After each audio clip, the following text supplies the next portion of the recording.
क्या आप जानते हैं कि हमारे शरीर में एक ऐसी ऊर्जा है जिसे अगर सही दिशा दी जाए तो वो आपको एक साधारण इंसान से महापुरुष बना सकती है। हमारे प्राचीन ऋषियों मुनियों ने हजारों साल पहले एक ऐसा रहस्य खोजा था जिसे आज का आधुनिक विज्ञान भी धीरे धीरे स्वीकार कर रहा है। आज हम बात कर रहे हैं वीर्य यानी कि उस गुप्त विज्ञान की जो आपकी बंद आंखों को खोल देगा, क्योंकि ऋषियों ने इसे शरीर का सबसे कीमती रत्न माना।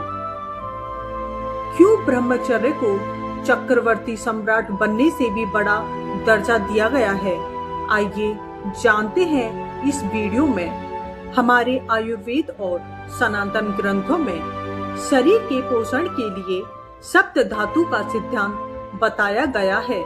जो भोजन हम खाते हैं वो सीधे वीर्य में नहीं बदलता।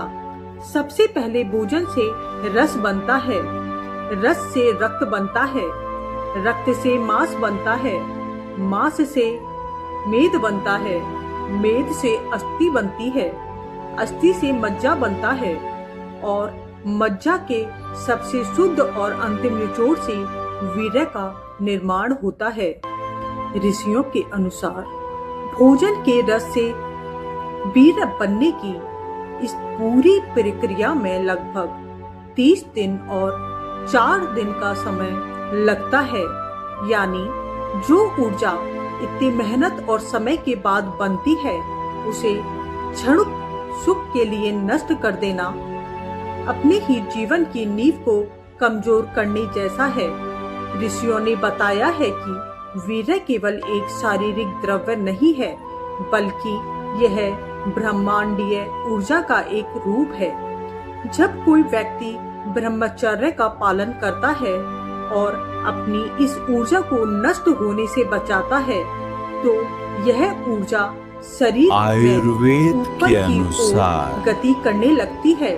पंच इसे ऋषियों ने महाभूतों के रेता होना कहा संतुलन है। से जब यह ऊर्जा रीढ़ की हड्डी से होती हुई रीढ़ की हमारे हड्डी मस्तिष्क तक के पहुंचती है माध्यम से तो यह होता है। ओजस में बदल जाती है। ओजस क्या है?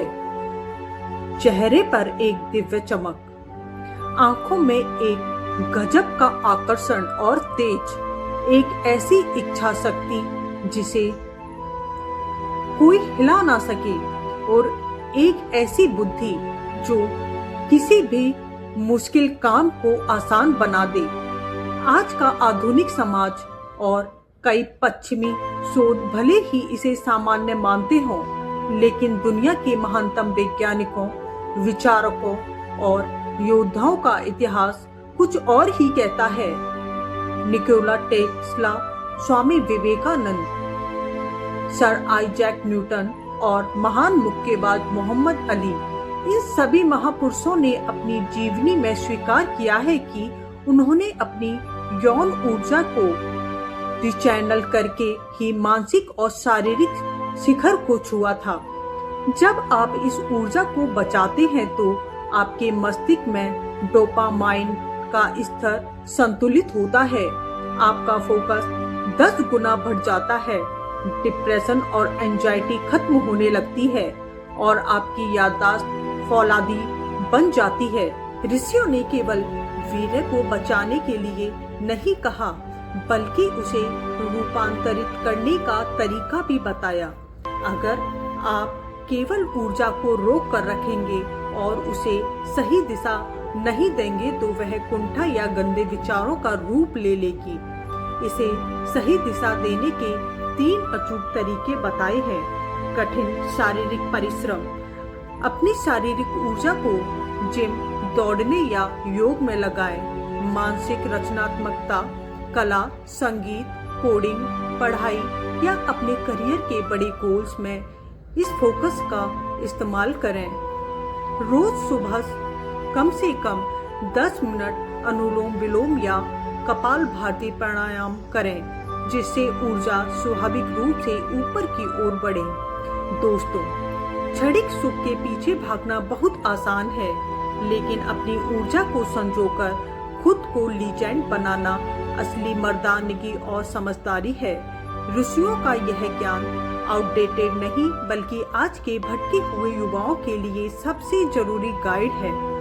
फैसला आपका है, आपको उस ऊर्जा को नाली में बहाना है या उसे अपने दिमाग की ताकत बनाकर दुनिया जीतनी है। अगर इस वीडियो ने आपकी आंखें खोली हों तो इसे अपने दोस्तों के साथ शेयर जरूर करें, वीडियो को लाइक करें और ऐसे ही जीवन बदलने वाले विचारों के लिए हमारे चैनल को सब्सक्राइब करना ना भूलें। मिलते हैं अगले वीडियो में।